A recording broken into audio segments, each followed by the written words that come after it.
There it is. What's up, What's up, buddy? man? How are you? I am doing well, and you? Yeah, just getting done with work, so about ready to head home. So I'm here with Brian, Beast Mode Archery. I believe you are GFB Outdoors, so you do personal training as well, right? Yeah, that's kind of my 9 to 5 job. I've been in the fitness industry for over 20 years now. So my other thing on Instagram is GFB Outdoors. So I do personal training, boot camps, kind of specialize in the hunter fitness stuff. So yep, all that. And that's kind of where Beast Mode came into play. Is kind of our tagline is born out of the passion for archery, fitness, and bow hunting, and bringing all that together. Right on. So.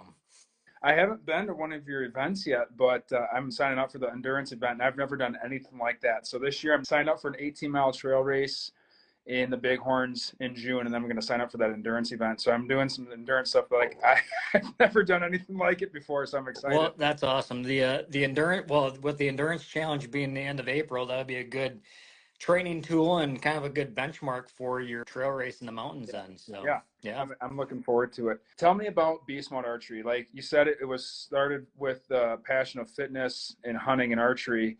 You have a couple different styles of events. You have some traditional 3D events, and you have some challenge events like that are one-day events. Like, walk me through everything that you've got. yeah, it can be kind of confusing, especially for people that don't have any idea what we are or what we do. We originally started out as kind of just the archery fitness challenge events. This is going on. This is going to be our 5th year doing events. So we've been doing them since 2019 or the winter of 2019. The BMAC Games is the first event that we've done, and that's a multi-stage event. That's actually a 2-day event, and this year that's in August. That's 4 stages where we do what we call the Beast course. It's kind of like a 3 to 4 mile long rucking course where you have weight on your pack. We shoot targets throughout that course, and we do a lot of different things that mimic what you're going to experience when you're hunting. We do a stage called the pursuit stage, which is kind of like a short obstacle course where we do, for us Midwest guys, we do a sled drag to kind of mimic, pulling out a whitetail. We do, obviously, it incorporates shooting. So we do a sled drag, kind of a hoist to mimic, lifting up your food bag, or, hopefully if you're successful, your meat bag. It's kind of a short, quick, intense stage. And then we do a 3D course, and then we do a pack out stage, which is usually typically around 80 pounds or so, 1.5 to 2 miles. And, we're here in Wisconsin, so we're not at elevation like you guys are out west, but we're at a ski hill. For example, the Beast course, we have, I think it's around 1,500 to 2,000 feet of elevation gain and loss that we incorporate on that. So it's definitely a challenging event. So that's kind of our big like archery fitness event. And then last year was the first year we did the endurance challenge, which is the one that you were referencing. And that's an 8-hour endurance event where basically the objective is to complete as many laps as you can in 8 hours. To give you an example, last year the guy that won it did 13 or 14 laps and was the equivalent to about 23 miles in 8 hours. About 400 feet of elevation gain and loss per lap on that one. So it was definitely a grinder. We had, I don't know, about 60 or 65 competitors. You can do it solo or you can do it as a team. If you do it as a team, only one person on the team has to be able to shoot a bow. Everybody can shoot, but only one person has to be able to shoot. So you have essentially 2 targets per lap that you shoot. And what's unique about that event is that we have judges at the target. So if you shoot like a body, or if you miss, you have an extra fitness challenge that you have to do. So last year it was a sled drag. It's a 100-pound sled drag. It was probably about a 200 to 300-yard sled drag that you had to do before you could continue on. And then the other challenge was an extra hill climb. Is basically probably another 200 yards up and back that you had to do before you had to, before you could continue on with the lap. So that was a really fun event. First year doing it, we didn't really know what to expect, and you kind of go at your own pace. I mean, we had folks that were out there to win it, and they were pushing themselves, and we had some guys that were having, a hot meal out there. They brought their freeze dried meal, and they were treating it like a day out hunting. So You kind of do what you want to do. Use it as a training tool. Use it as a true competition, and you're trying to max out and see what you can do in 8 hours. So then we have those events, and then we have our big 3D events, the King of the Hill 3D, which is again going to be our fifth year doing it. We had just shy of 500 shooters last year, and kind of like a tack event or a math event, extreme distances, angles, shots, all that kind of good stuff. And since that event has grown so much, we added another event like that at another ski hill here in Wisconsin. So we have two events, two big 3D shoots this year. So, yeah. Where's that new one at? It's at Bruce Mound Winter Sports Area in kind of west central Wisconsin. So it's southern Clark County. I don't know, for those of you that don't know where, it's kind of between Madison and Minneapolis, but on the west side of the state. So, yeah. Oh, is it north of La Crosse or south of La Crosse? It would be northeast of La Crosse. It's just south of Eau Claire. Okay. Okay. Yeah. I grew up in Durand, so I have no, and I don't know where that's at.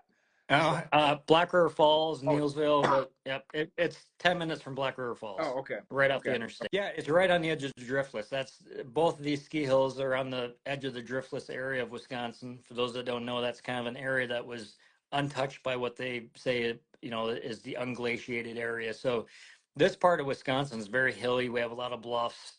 Again, we're not at elevation, but we have some hills are 300 to 600 foot in elevation gain and loss. So you can really mimic what you're going to encounter out west. Right. So. Yeah. Honestly, the only thing that area lacks is the total elevation. Like it has the steepness, but it just doesn't have the elevation. So if you can handle that, your events in that area, I think you're going to be pretty okay out west. Right. The one thing that we do have that out west doesn't have in the summertime, and that's humidity. It gets just as humid up here as what it does in the south. It's crazy. So I'd much rather have elevation and thin air than thick air and 100% humidity. But that's absolutely nasty. So you have 4 events because you guys just got done doing the Quiver Shiver, right?